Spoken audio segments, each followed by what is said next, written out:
Bismillahirrahmanirrahim. Assalamualaikum warahmatullahi wabarakatuh. Alhamdulillah wassalatu ala Rasulillah wa ba'du. Puji syukur kepada Allah, salawat dan salam kepada Nabiullah Muhammad sallallahu alaihi wasallam.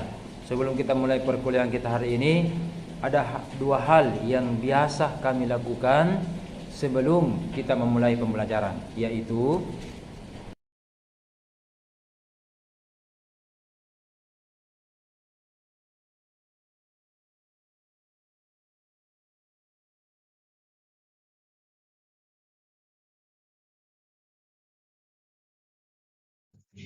Bismillahirrahmanirrahim. Kita lanjutkan berbicara tentang mata kuliah kita ini berkaitan dengan ilmu Al-Quran, maka tidak lepas dari kaitannya tentang materi awal kita mengenai materi tentang mengenal Al-Quran.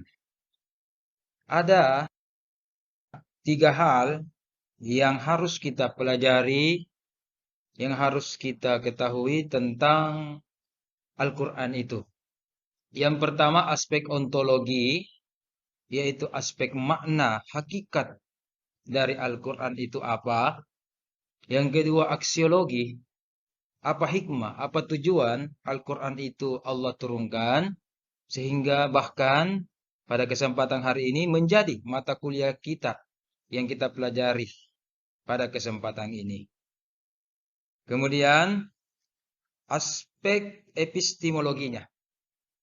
Supaya tidak pusing tentang apa makna tentang epistemologi. Epistemologi itu selain onto dan aksiologi, yaitu selain tentang makna dan selain tentang manfaatnya. Berarti berbicara tentang bagaimana turunnya, munasabahnya, kemudian metodenya, pendekatannya, coraknya, dan sebagainya. Itulah yang menjadi kajian kita dalam pertemuan yang insya Allah yang diberkahi oleh Allah Subhanahu wa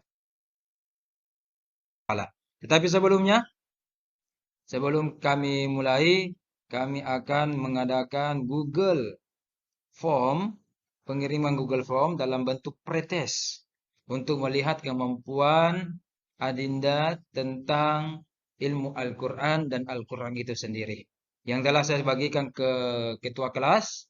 Oke, silahkan dikerjakan mulai dari sekarang, waktunya kurang lebih 15 menit.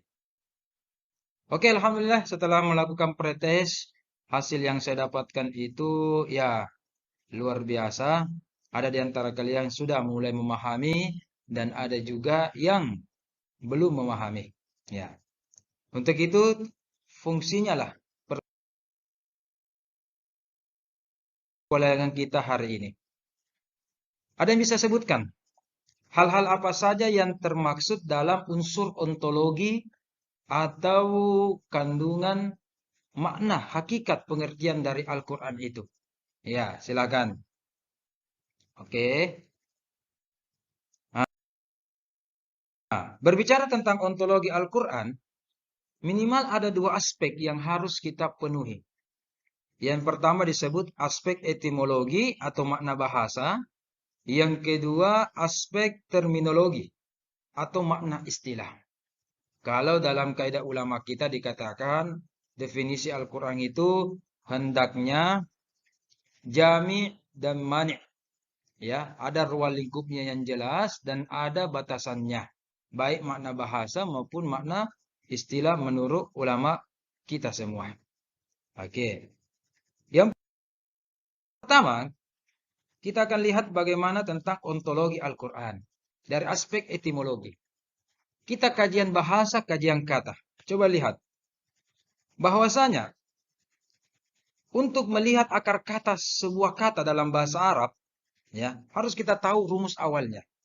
Rumus awalnya adalah sebuah kata itu bisa dikatakan 99% kata Arab dalam Al-Quran itu atau dalam bahasa Arab itu hanya terdiri dari 3 huruf dasar. Ya, contoh kata Al-Quran. Kalau kita hitung ini huruf per hurufnya terdiri dari 6 huruf. Alif, lam, Q, Qaf, Ro, Alif, Nun. Apa tadi kaidahnya? Kaidahnya adalah 3. Sementara 6 huruf ini. Berarti kita harus mengeliminasi, menghilangkan 3 huruf yang merupakan huruf tambahan. Maka cara pertama adalah Al-Quran ini, ya, kita hilangkan 2 huruf pertama sebagai awalan. Apa itu? Alif lamnya kita hilangkan. Nah, ketika Al-Quran dihilangkan alif lamnya, maka sisa menyisahkan 4 huruf.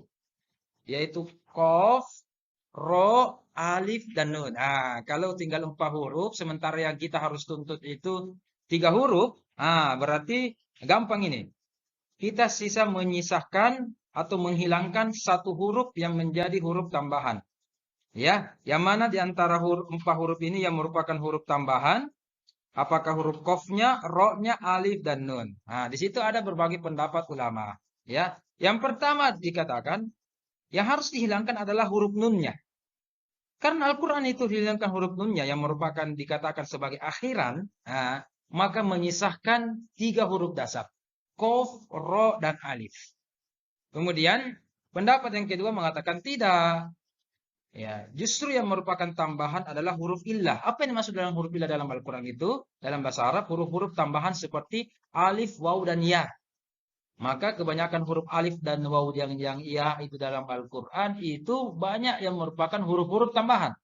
Maka termasuk huruf alif dalam Quran ini itu tambahan. Pendapat kedua, sehingga dihilangkan huruf alifnya, menyisahkan huruf qaf, ro, dan nun. Ya, mari kita lihat bagaimana maknanya. Yang pertama, qira'ah. Ya, teori tentang etimologi dalam bahasa Arab bahwa ada makna awal dan ada makna pengembangan. Ya, sama kalau dalam bahasa Indonesia kita katakan mas. Mana awalnya kan mas itu panggilan kepada saudara. Dan ini berlaku di Jawa. Tetapi berlaku juga di Makassar, di Sumatera, bahkan di Papua. Ada penjual bakso, kita panggil mas. Ya kan? Padahal bukan saudara kita. Siomay, batagor, gado-gado dipanggil mas. Ini namanya ada pengembangan makna. Maka makna qira'ah yang biasa kita tahu itu makna pengembangannya. Qira'ah apa?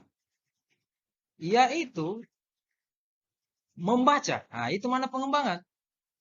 Sementara makna awalnya adalah yaitu mengumpulkan dan menghimpun. Makna awalnya mengumpulkan dan menghimpun, makna pengembangannya adalah membaca. Kenapa membaca itu berawal dari mengumpulkan? Karena ketika kita mau membaca sesuatu, kita harus mengumpulkan huruf demi huruf menjadi kata, mengumpulkan kata demi kata menjadi kalimat, kalimat menjadi paragraf, paragraf menjadi bab, ya kan? Bab menjadi sebuah buku, kemudian kumpulan banyak buku, ya namanya perpustakaan. Itulah kajian-kajian kita. Jadi dalam Al-Quran kita harus mengumpulkan antara hubungannya antara ayat ini dengan ayat yang lain, tidak menafikan ayat-ayat yang lain. Ya, begitulah gambaran umum tentang makna Al-Quran. Ya.